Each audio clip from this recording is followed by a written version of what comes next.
what are some ways to reduce your childcare expenses? So if you have little ones that are daycare age, you should be using a dependent care FSA and be paying for those expenses out of that account. I use a dependent care FSA because that's tax-free. All the money that you put in it is tax-free, and when you go to pay for your childcare, you're using tax-free dollars.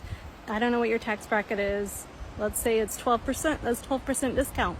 So the money you put in it, you need to use it only for the dependent care, and you have to use it or you lose it. Another way to pay for childcare, you don't want to hear this, but if one of the partners makes less than the daycare cost, then they probably should stay home and watch the kids. Or maybe they can switch and work nights. One parent works mornings, the other one works nights, so you can alternate taking care of the kids. That is what Danielle does. So she does not get care from her parents or get a really great deal with some kind of babysitter or something. She works mornings and her partner works nights so that they alternate taking care of the children. What I do, I bought a rental property probably a year after my first child was born, and my husband takes care of the rental property.